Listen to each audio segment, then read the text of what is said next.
এই যে আমার দাদা এখানে আছেন, নাম কি না? হ্যাঁ, মনোনীশ দেব। মনোনীশ দেব, ওনার পারিবারিক ভাবে কিন্তু উনি যথেষ্ট ভালো স্বাবলম্বী এবং ওনার পরিবারের মধ্যে অনেক ডাক্তার থেকে শুরু করে অনেক ভালো। তো এই যে আমার পাশাপাশি বসছেন, আসছেন, আমি এই যে সনাতন ধর্মী যারা আছেন, আমি তাদের নিরাপত্তা, তাদের সম্প্রীতি, তারা যেন একটু ভালো থাকে, এই দেশটা যে সবার, কাহারও যে একা না, এই দেশে আমি যেমন নাগরিক, সনাতন ধর্মী যারা আছে তারাও যে নাগরিক, এই কথাগুলো কি আজকে আমি রাজাপুর নতুন বলতেছি? না দাদা শুনছেন না এগুলো? এই যে ওনারা যা শুনছেন, আমি রাজনীতিতে আসার আগেই তারা ওনারা জানেন। তো আমি আমার জায়গা থেকে ইনসাফ ভিত্তিক কথা সবসময় বলে আসছি। এখন ইনসাফ ভিত্তিক কথা বলে বলে ধর্মের আলোকে মানুষগুলাকে সম্প্রীতি তৈরি করার কাজ করে আসছি। এখন আমি সামাজিক ভাবে যদি আমাকে উপরওয়ালা যদি দয়া করে, সামাজিক ভাবে আপনাদের দোয়ার সমর্থন নিয়ে যদি আমি মোমবাতি প্রতীকে বিজয়ী হতে পারি, তাহলে আমার কাজটাকে আরো ভালো হবে না? আরো ভালো হবে না?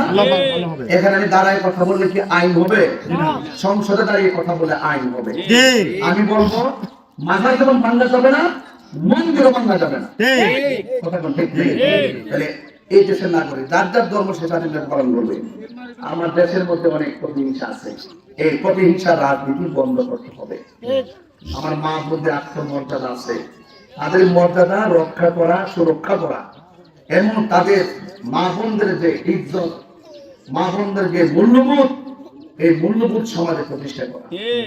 এবং এই যে কচিকাঁচা কোমল মনে যারা আছেন, শিক্ষা জাতির মেরুদণ্ড, যে জাতি যত শিক্ষিত সে জাতি তত উন্নত। এরা নির্বিঘ্নি ভাবে লেখাপড়া শান্তি মতো করত, সেই সুযোগটা তারা পাইতো। এই যে আজকে আমি ঢুকলাম, এখানে অনেকগুলো রাজপথ আমি দেখে আসছি। আমি কিন্তু প্রতিদিন 6 ঘন্টা 7 ঘন্টা মোটর সাইকেলে ঘুরি, বিভিন্ন জায়গায় যাই, ফিরে নিজে প্রতিদিনই করতে আসছি। চেয়ারে বইয়া বইয়া বড় বড় স্টেজ সাজায় ফুল দিয়া মানুষ দলা করে এনে কথা কইলে, ওই যে যারা দূর থেকে এত কষ্ট করে আয়ে, তাদের কষ্টটা বোঝা যায় না। ওই নিজে দাঁড়ে দাঁড়ে গেলে, ঘরে ঘরে গেলে, রাস্তা দিয়ে অতিক্রম করে গেলে তাদের কষ্টটা যখন আমার চোখে পড়বে, তখন আল্লাহ যদি আমার দয়া করে, তখন আমার কথা নজর থাকবো যে আমি না ওয়াদা করে আসতাম ওই রাস্তাটা করে দেবো, ওই স্কুলে করে দেবো, ওই মাদ্রাসা করে দেবো। চোখে না দেখলে কি কোন দেবো? এই জন্য আমি ঘুরে ঘুরে সব দেখতেছি। আমি ধর্ম নিয়ে কথা বলি ধর্মের ভাষায়, রাজনীতিতে কথা বলি রাজনীতির ভাষায়, এবং সবকিছু মিলা যদি আমি ধর্ম এবং রাজনীতি, ধর্ম এবং মানব সেবা করার প্রতিনিধিত্ব যদি আমার হাতে চলে আসে, দুইটা জায়গায় আমরা কাজ করতে পারবো।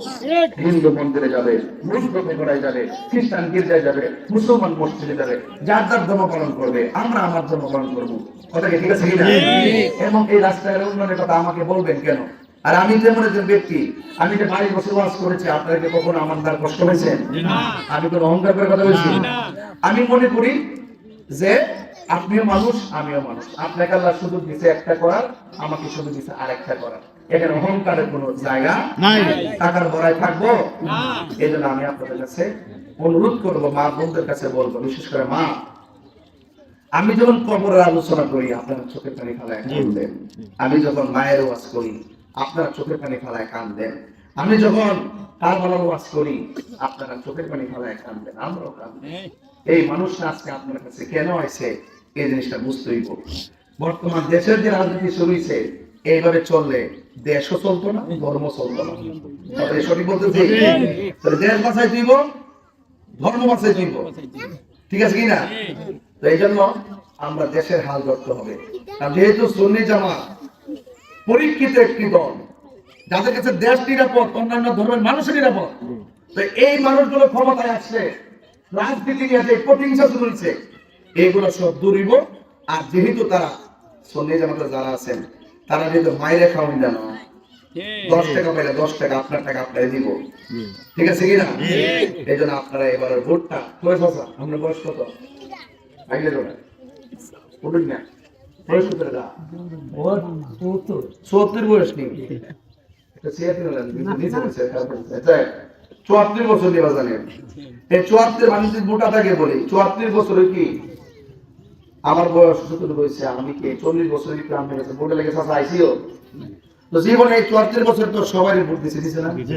যেহেতু এবার যেহেতু একটা সুন্নি জামাতের সম্ভাবনা জায়গা হচ্ছে, আর এই সুন্নি জামাতের প্রতি দেখেন এই যে সনাতন ধর্মীয় লোক আশা করতেছে, স্কুলে কলেজের প্রফেসর আশা করতেছে, চা শ্রমিকরা আশা করতেছে, সবাই যেহেতু আশা করতেছে যে সুন্নি জামাতের যেহেতু শান্তিপ্রিয় দল এরই আসুক। যদি অন্য ধর্মের লোক যদি আশা করে আমরা সুন্নি হয়ে কি আর এক জায়গায় যাওয়ার সুযোগ আছে? ঠিক না, সুযোগ আছে, ঠিক না? তাইলে আপনারা সবাই অন্ততপক্ষে ভারী করে যারা আছেন সবাই মোমবাতি প্রতীকে বাজান ভোটটা দেওয়ার নিজে তো আসলেই ব্যবস্থা করে দিবেন, দায়িত্ব দিবেন, নিয়ে বসাইবেন, আপনি ইনশাআল্লাহ সবাই দিবেন। আর মা বোনরা যারা আছেন আমরা সকাল সকাল যাইয়া মোমবাতি প্রতীকে ভোট দিবেন, সকাল সকাল যাবেন, সবাই একসাথে লয়ে যাবেন, একসাথে গেলে একসাথে আইয়া পড়বেন, সময় বসবো, নিরাপদ হইব। এই জন্য আলগা আলগা যাবেন না, সকালবেলা খাই হই টাইমে টাইমে, সকাল ভোরবেলা বাড়ি ঘরের মহিলারা আছেন, মা বোনরা আছেন, একসাথে কেন্দ্রে যাবেন, যাইয়া ভোটটা মোমবাতি প্রতীকে ইনশাআল্লাহ দিয়ে আইবেন। আমার জন্য সবাই দোয়া করবেন, আমি যেন আপনাদের মাঝে বারবার যেন আসতাম পারি সেই সুযোগটা অন্তত করে দিবেন এবং আপনাদের প্রতি অসংখ্য আমি তাদেরকে আদাব জানাচ্ছি, আশীর্বাদ কামনা করছি। আর পর্দার আড়ালে অনেক মা বোনরা এসেছেন, মা বোনদের প্রতি আমার শ্রদ্ধা ভালোবাসা জ্ঞাপন করছি। মুরব্বীরা যারা এসেছেন, যুব সমাজ, কিশোর সমাজ যারা এসেছেন, সবার প্রতি আমার আন্তরিক ভালোবাসা। আপনারা ইতিমধ্যে শুনেছেন আসন্ন ত্রয়োদশ জাতীয় সংসদ নির্বাচনে আমি মোমবাতি প্রতীক নিয়ে নির্বাচন করছি।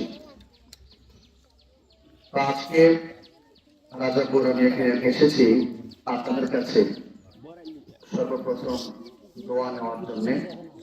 2 নম্বর, যেহেতু নির্বাচন 12ই ফেব্রুয়ারি, আপনাদের মহামূল্যবান ভোট মোমবাতি প্রতীকে দিবেন সে আশা করে আপনাদের মাঝে এসেছি। আমি চাই দল মত ধর্ম বর্ণনা নির্বিশেষে একটি সুন্দর শান্তি সম্প্রীতি সমাজ গড়ে উঠুক। আপনারা চান না? মামলা হামলা, এই যে হয়রানি করে মিথ্যা মামলা দিয়ে এগুলো সমাজ থেকে বন্ধ হইতো। প্রকৃত অপরাধী যে হবে তার শাস্তি হইতো। একটা অপরাধ একজন করলেই প্রতিহিংসার বশবর্তী হয়ে তার 14 গোষ্ঠী পুরা 100, 200, 500 মামলা ঘরে ঘুমাইতে দেয় না, হয়রানি করা হয়। তো এই দিকে মামলা বাণিজ্য চলছে, এই হয়রানি গুলো বন্ধ করতে হবে। 2 নম্বর কথা হলো, আপনারা জানেন এই বাংলাদেশে একমাত্র সুন্নি জামাত যেটা, এটাই একমাত্র শান্তিপ্রিয় দল। সুন্নিদের ইতিহাস যদি তালাশ করেন, খবর নিয়ে দেখবেন তাদের ইতিহাসে কোনো কলঙ্ক নাই, কোনো চাঁদাবাজি নাই, কোনো দুর্নীতি নাই, কোনো প্রতিহিংসা নাই। ওরা মানবতার রাজনীতি করে, ইনসাফ ভিত্তিক রাজনীতি করে। এই যে আমার দাদা এখানে আছেন, নাম কি না? হ্যাঁ, মনোদেশ দেব।